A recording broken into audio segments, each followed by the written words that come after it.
Coucou tout le monde, aujourd'hui j'ai décidé de vous filmer un haul puisque j'ai accumulé quelques petits produits ces derniers mois, on va dire ces 2 derniers mois. Donc c'est un haul un petit peu collectif comme on l'appelle ici sur YouTube, c'est-à-dire c'est pas un haul que j'ai fait en une seule journée, loin de là. C'est plutôt des trucs que j'ai accumulés ces 2 derniers mois pour vous en faire une vidéo parce que voilà, en général je pioche à droite à gauche et jamais tout d'un seul coup hein.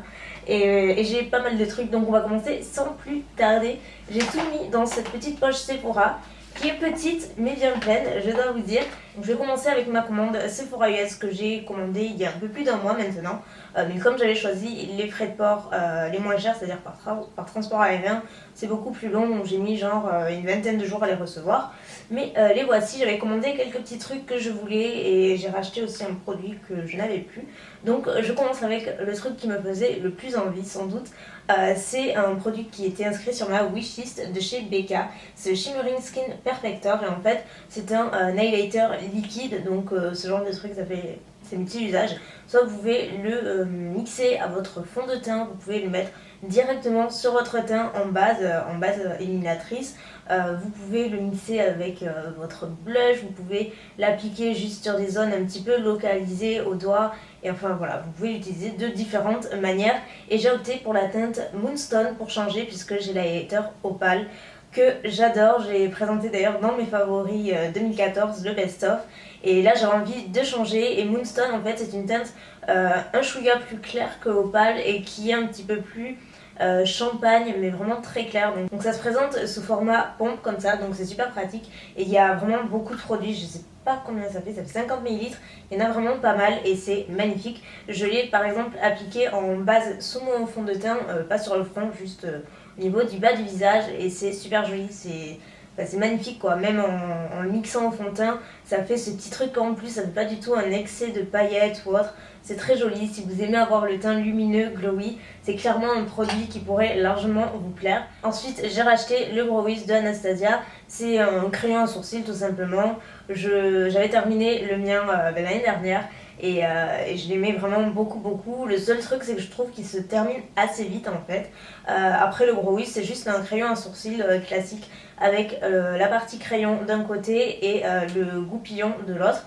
Donc c'est assez pratique et j'ai la teinte Chocolate qui a été remplacée par l'ancienne que j'utilisais, je me rappelle même plus comment elle s'appelait. Et voilà, et je l'ai aussi aujourd'hui et de toute façon c'est un super produit à sourcils. C'est vraiment mon crayon à sourcils préféré. Je vous parlais du Sleek jusqu'à maintenant que j'aime beaucoup, mais au niveau de la teinte c'était trop clair et trop grisâtre donc ça ne convenait pas trop, mais le produit en lui-même était super sympa. Mais comme j'avais cette teinte je l'utilisais, mais là voilà c'est le genre de teinte qui me correspond davantage. Pour les yeux, comme je vous l'ai montré dans mes favoris, j'ai acheté un liner de chez Kat Von D, c'est le Tattoo Liner et en fait c'est un des meilleurs liners en fait sur le marché là-bas. Il est super réputé pour être vraiment excellent et moi j'ai terminé tous les miens en fait. En peu de temps, je les ai tous terminés à la chaîne, donc j'étais partie pour une sorte de chasse au liner. Je vous raconte pas tout ce que j'ai essayé. Et celui-ci, du coup, j'avais très envie d'utiliser et effectivement, je comprends pourquoi. On en entend autant parler. Sa pointe est juste parfaite, super fine au bout. Enfin, on ne peut pas se rater avec, c'est impossible. En général, quand on change de marque et de liner, on peut être un peu déstabilisé au début. Là, c'est pas du tout le cas. Il est super facile à prendre en main. Il est très noir. Il est un tout petit peu difficile à démaquiller, mais si vous avez un démaquillant biphasé, ça fait l'affaire. Toujours pour les yeux, j'ai pris un petit mascara en fait en format voyage pour tester. Je trouve que c'est un bon moyen pour tester les produits parce que quand ça ne nous plaît pas, c'est un peu plus complexe. De chez Tarte, c'est le Light Camera Lashes. Pour tout vous dire, je n'ai pas eu le temps de l'essayer encore parce qu'en ce moment, j'ai plein de trucs à essayer. Donc voilà, j'ai pas envie de tous les ouvrir en même temps. Et du coup, je n'ai pas essayé donc je peux pas vous dire si je l'aime ou pas. Mais il paraît qu'il est sympa pour un résultat naturel, qu'il apporte de la longueur et pas mal de volume. J'en ai entendu beaucoup de bien, mais bon, moi j'aime bien me faire mon propre avis. Donc je vous en reparlerai. Non, l'avant-dernier produit, mais le dernier produit make-up de ma commande, c'était ce truc-là que je voulais, je crois que c'était le truc que je voulais le plus. En fait, c'est un rouge à lèvres liquide à effet mat de Kat Von D aussi, comme le feutre liner. Et c'est la teinte Lolita. C'est une teinte que j'ai vue, je compte pas le nombre de fois que j'ai vue sur les chaînes de youtubeuses américaines. Et il y en avait une youtubeuse qui disait que d'après ses abonnés, en fait, ce produit-là ressortait différemment d'une personne à l'autre. Tantôt elle était plus prune, tantôt elle était plus marronnée. Enfin, la couleur était quasi différente sur chacune des personnes. Donc j'avais un peu peur, mais sur les swatchs, ça paraissait plus ou moins le même. Donc j'ai commandé et quand j'ai reçu, je me suis dit, il y a un souci quoi. C'est pas du tout la teinte à laquelle je m'attendais. Je suis un petit peu dégoûtée, je dois vous dire. Je suis super dégoûtée, c'est vraiment sur moi, enfin là, ici, c'est une teinte, c'est genre un marron avec de légers sous-tons un petit peu mauve. Mais vraiment, sur moi, il fait marron quoi, et j'aime pas du tout ce genre de couleur. Je veux bien adopter la tendance Kylie Jenner, on va dire, mais light, mais là, c'est trop quoi. Moi, j'aime pas du tout sur moi, je trouve que ça me va pas et j'aime pas du tout. Donc je ne pense pas que je l'utiliserai beaucoup. Je sais pas encore si je vais le garder ou pas, je vais essayer de faire d'autres essais. Et comme j'arrive déjà à la fin de mon nettoyant Michael Todd, le Charcoal Detox, il m'en fallait un nouveau et j'avais envie de changer. Donc je me suis dirigée vers la marque Origins que j'aime beaucoup, je vous l'ai déjà mentionné. Et j'avais envie de tester le nettoyant exfoliant rafraîchissant qui se présente comme ça, qui est neuf encore une fois parce que j'attends de terminer le mien. Mais c'est une question de quelques semaines maintenant, je pense, et encore. Et voilà, il s'adresse à tout type de peau et en fait dedans apparemment il y a des petites particules gommantes mais très douces qui permettent en fait justement de nettoyer tous les jours sans avoir la peau trop agressée et qui permet un petit peu de rendre le teint moins terne et tout. Il a pas mal d'actions et surtout il sent super bon comme tous les produits Origins. Ça sent les agrumes, le citron, l'orange, tout ça. C'est super frais, j'ai trop hâte de l'utiliser. On passe chez notre Sephora, nous les Sephora français. Je sais pas si vous vous souvenez ou si vous en avez bénéficié, mais pendant un temps, il y avait un bon de moins 25% en fait sur notre marque préférée. Et moi, je voulais quelques produits Marc Jacob, notamment un mascara, parce que je vous en avais parlé, j'avais reçu un échantillon que j'avais adoré, vraiment un gros coup de cœur et j'en ai très peu. Donc je voulais à tout prix me le prendre et j'avais profité pour glisser 2-3 trucs dans mon panier et c'était super avantageux quoi. Donc le premier, comme je vous disais, c'est le mascara Omega Lash qui est génialissime. Comme je vous disais, ça fait une éternité que j'avais pas eu de vrai coup de cœur pour un mascara parce que j'utilise toujours les mêmes. Ensuite, j'ai voulu glisser dans le panier un rouge à lèvres que j'avais repéré et que j'ai trouvé bien sympa qui s'appelle Dizzy Spell. Il se présente comme ceci. En fait, c'est un pêche super joli, au fini vraiment glossy et c'est super hydratant. C'est comme un baume à lèvres mais en légèrement teinté. C'est pas super pigmenté en fait, c'est pas le produit le plus pigmenté du monde. Du coup, c'est assez modulable et vous pouvez avoir un effet super naturel avec. Honnêtement, il est super joli. J'avais peur qu'il soit un peu trop orangé alors que non, il est relativement doux. Et comme je vous l'ai dit, c'est une couleur qui est vraiment très modulable donc on peut en faire plus ou moins ce qu'on veut, donc voilà, il est très facile à porter.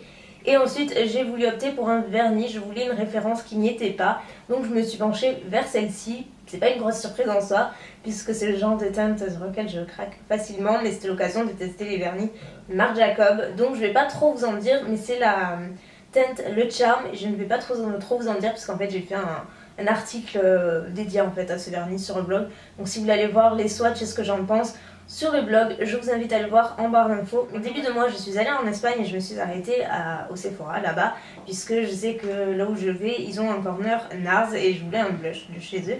Donc ça tombait bien, il avait, donc j'en ai profité pour me l'acheter plutôt que de passer commande. C'est le Luster. C'est un blush que je n'avais pas forcément et qui me faisait envie depuis super longtemps. Et encore une fois, je suis très pêche en ce moment. C'est un pêche au reflet doré satiné qui est super lumineux mais en même temps un petit peu neutre, ce qui fait qu'il passe avec des tonnes de make-up. Et j'ai voulu me prendre également un crayon de la marque Sephora puisque je cherche un crayon couleur chair. Vous savez que j'adore le topaz de Stila et il en reste un tout petit bout, enfin vraiment il est rikiki. Celui-ci est un peu plus clair que le Stila alors que l'autre est plus beige.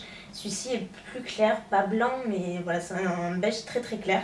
Et après j'ai quand même tendance à préférer le Stila parce qu'il est quand même beaucoup plus crémeux, beaucoup plus facile à appliquer en muqueuse et plus pigmenté aussi. Celui-ci je trouve qu'il est un peu sec. Je cherchais une nouvelle poudre donc j'ai opté pour la Super Stay 24 heures de Maybelline en teinte nude, mais franchement c'est vachement foncé je trouve. Alors je sais pas comment ça va paraître en caméra mais vachement foncé et en plus c'est à sous-ton rosé donc c'est pas du tout ma teinte. Encore une fois, je maudis qu'il n'y ait pas de testeur, parce que pourtant sur l'étiquette on dirait que c'est jaune, mais pas du tout. Enfin bref, ça ne va pas. Au niveau de la matité, ça matifie vraiment pas des masses. J'ai l'impression de c'est comme si je poudrais pas en fait, ça change pas grand chose. Donc je suis encore une fois super déçue. Je cherche la poudre compacte qui matifie. Donc si vous avez des suggestions, je suis vraiment preneuse. Dernier produit make-up, ce sont des rouges à lèvres liquides que j'ai commandés sur le site Dose of Color. Pareil, j'ai fait un article, j'en ai présenté aussi quelques-uns dans mes favoris. Il y en a quelques-uns que vous retrouvez, que j'adore. Donc je tenais à vous montrer quand même les 3 couleurs qui sont ici. Donc la première, c'est celle qui est ma préférée, c'est Kiss of Fire. C'est un rouge framboise, c'est un framboise vraiment qui tire même vers le rouge, qui est super intense, hyper pétant et ultra mat. C'est ma couleur préférée. Ensuite il y a Merlot, on dirait un petit peu les mêmes, mais celle-ci est plus framboise, un petit peu plus foncée en fait, plus hivernale au niveau de la couleur. À la base, je l'ai commandée pour cette teinte, puisque c'est celle que j'avais vue partout sur internet et tout. Les swatchs me plaisaient énormément. Et quand je l'ai appliqué sur moi, c'était très différent. Sur moi, il ressortait davantage violet, alors que je m'y attendais pas du tout. Et puis, à force de le porter et tout, je sais pas, j'ai bien aimé. Et moi, j'accompagne avec le crayon NYX Deep Purple, je crois. Je vous mettrai la référence si j'y pense en barre d'infos. Et qui est du coup un petit peu plus fuchsia, donc ça annule un petit peu le trop plein de violet, on va dire, dans le Berry Me. Et ça permet d'équilibrer un peu et d'avoir la teinte que j'aime bien. Et en fait, comme je le disais, ils sont glossy à l'application, mais après ils sèchent très mat, complètement mat, sans aucune brillance. Ils n'assèchent pas du tout les lèvres, ils tiennent toute la journée sans transfert, ils sont excellents. Et les derniers trucs, ce sont des fossiles, puisque j'en avais plus beaucoup, et voilà, vous savez que j'aime bien ça quand même. J'en porte pas tous les jours, mais j'aime beaucoup en utiliser dans les tutoriels, je trouve que ça rend beaucoup mieux. Et puis après, quand ça me prend, j'aime bien en mettre aussi, forcément. Et là, j'avais envie de me refaire un stock. Des iconiques de House of Lashes que j'aime beaucoup, et ça tombe bien parce qu'en fait c'était un pack de 3, donc les 3 mêmes soldés, donc ça valait vachement le coup. Du coup j'ai pas hésité, je les ai pris une nouvelle fois. Ils livrent en France, les frais de port sont, ça va, je sais plus trop combien ils sont, mais ça m'a pas marqué, donc c'est qu'ils sont pas excessifs, et surtout leurs fossiles sont super. Mais j'aime beaucoup les iconiques, ils sont un petit peu dramatiques, mais quand vous avez un trait de liner, c'est avec ce genre de make-up que je préfère la porter. Quand vous avez un trait de liner, c'est magnifique, ça fait un regard mais canon. Et toujours pour les fossiles, j'ai voulu enfin me lancer chez les Velour Lashes, donc c'est la marque Velour Lashes. J'en ai pris 3 également, 3 différents cette fois-ci pour tester, puisque Jaclyn Hill en parle beaucoup et moi c'est ma référence sur YouTube, j'adore cette fille. Elle en parle énormément, elle dit que c'est les meilleurs, tout ça, donc quand Jaclyn dit que c'est les meilleurs, je pense, voilà. Et du coup j'avais très envie de tester, et en plus les frais de port étaient gratuits, donc super ma foi, mais ils sont par contre pas donnés, ils sont vraiment pas donnés. Ils sont une vingtaine d'euros, presque 30 € je crois, quelque chose comme ça. Donc oui, c'est pas donné pour une paire de fossiles, mais je vais vous expliquer pourquoi. Déjà, là il n'y a rien dedans. Déjà, ce ne sont pas des fossiles en poils synthétiques. Ce sont des fossiles en poils de vison, donc des poils naturels. Donc je peux vous assurer, si vous comparez des fossiles que vous achetez, les premiers prix on va dire, en synthétique, et que vous essayez ça, vous allez voir la différence directe. Déjà c'est plus facile à appliquer, mais surtout au niveau visuellement parlant, c'est tellement plus joli, tellement plus naturel. Des fossiles en poils naturels, ça n'a rien à voir. En plus ils sont plus fournis, ils sont de qualité 10 fois supérieure, et le truc c'est que vous pouvez les utiliser jusqu'à 20 à 25 fois, ils sont réutilisables. Donc finalement ça vaut le coup, et finalement on perd pas tant d'argent que ça, parce que les fossiles synthétiques, une fois qu'on les enlève, on peut les réutiliser 2 mais 3 fois, pas plus quoi. J'en porte aujourd'hui d'ailleurs et j'aime beaucoup, c'est les plus naturels que j'ai pris parmi les 3. Je vous ferai un close-up, mais je les adore. C'est les Wispies Nothing, je me rappelle plus de la référence, mais je vous la mettrai par là en barre d'infos. Ensuite j'ai pris les Doll Me Up, qui sont un peu plus longs, qui ressemblent un petit peu à ceux que j'ai, mais qui sont un peu plus longs en fait. Et ensuite j'ai pris les Winging, qui sont encore plus longs cette fois-ci. Et ça je pense sur un make-up un petit peu plus chargé, où on veut mettre l'accent sur le coin externe, faire un regard un petit peu de biche. C'est le genre de fossile qui peut être super sympa. Et plus j'avais un code promo de moins 25% je crois, que Jaclyn avait, donc si je le retrouve je le mettrai en barre d'infos. Comme ça, voilà, s'il y en a qui sont intéressés, ça peut être intéressant, c'est pas négligeable à la fin de la commande, on va dire. Donc voilà pour le haul d'aujourd'hui. Écoutez, j'espère que ça vous aura plu. Ça faisait très longtemps que je n'avais pas fait, il me semble. Donc voilà. Moi, je vous fais des millions de bisous et je vous dis à samedi pour la prochaine vidéo. Ciao.